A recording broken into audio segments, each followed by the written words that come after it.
I'd like to discuss something about improvisation that's a very, very interesting little bit of information, and it's about fills. Now, fills or fill-ins are little bits of music that you can make up and use in a song without really improvising on the melody. That is, you can play the melody straight through as it's written, or phrase the melody, or use ornamentation, any or all of those ways, but there are little places in the song where you can inject teeny tiny little bits of improvisation that are called fills or fill-ins. And they occur in specific areas of the music. Namely, when you arrive at a point in the music that a note comes to rest on a whole note or one of longer duration, or a rest where there's complete silence of one measure or more, this is an excellent opportunity to put your own little thing in there that fits. It doesn't detract from the melody, and it gives you a chance to voice your own individual musical feelings. So it's very interesting and something we should take advantage of.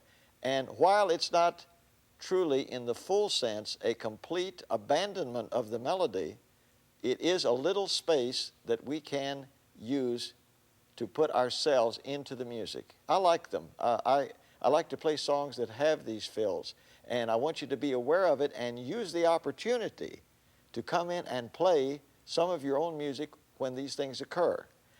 Now, why we have them is quite often the reason is because the song comes to rest on a note and it sustains, and there's nothing really going on. We need something at that point because the melody has either come to rest or there's silence. That's one reason that we use them, is because there is a need, in a sense, there if we wish to do something with the melody. Another thing about it is that they occur in some songs and don't occur in others. So we just want to be sure that we're aware when they do occur. And if we wish to, we can exercise the option to take advantage at that point. Now, I have chosen a song to play for you, and later I want you to play, and I will accompany you. And this is a song that is one that offers excellent examples of places in the song to use fills. It's called Song of the Islands, and I'm going to play it for you now. I've made a background so that I can play the melody for you and you can hear it against the background. I'm going to play the melody for you the first time through just as it was written. 1, 2, 3, 4.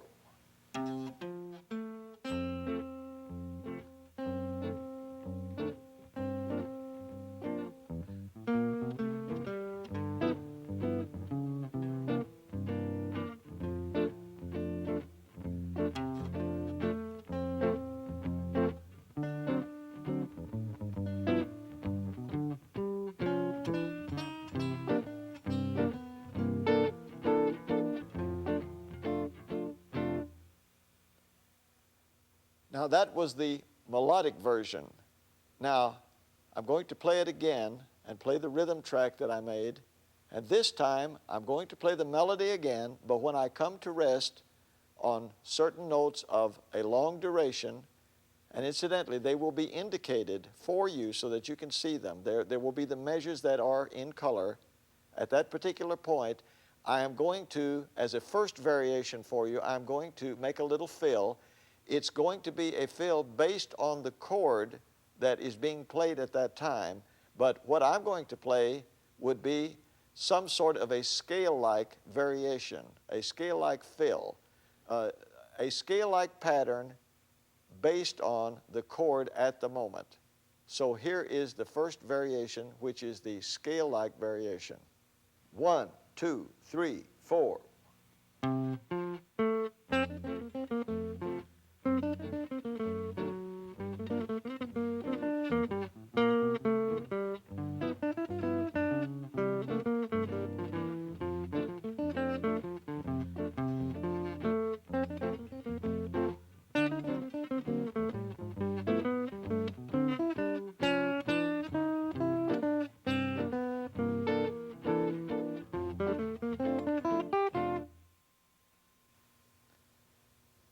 Now that was the scale-like variation.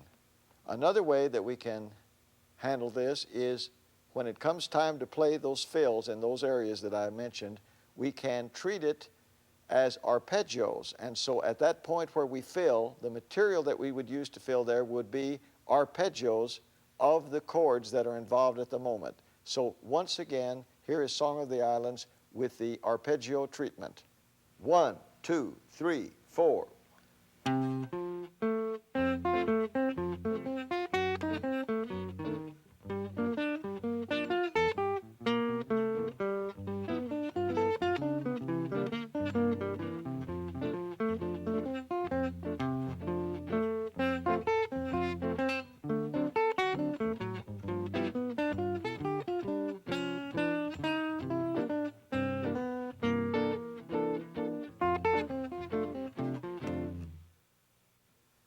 Now, another way that we can handle this would be to just purely improvise in any free manner as long as it's in agreement with the chord. So once again, here is a free improvised manner dealing with Song of the Islands.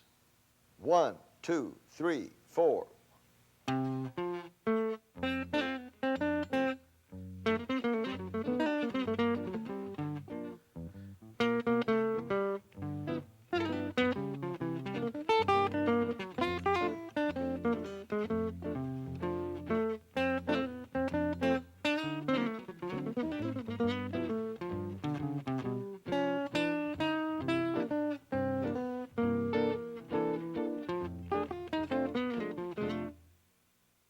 Now, I'd like to play it for you and have you join me and play against my accompaniment. First, play the melody as it's indicated, and then use this over and over again to play for yourself and try the same things that I have shown you just now by playing the scale-like variation and then playing the arpeggio variation and then improvise freely.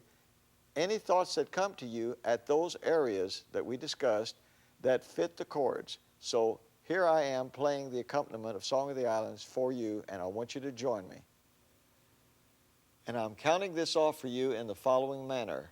I will count 1, 2, 3, 4 of the first measure, leave the downbeat of the second measure blank, and you come in on 2, 3, and 4 of the second measure, playing the pickups of this song. 1, 2, 3, 4.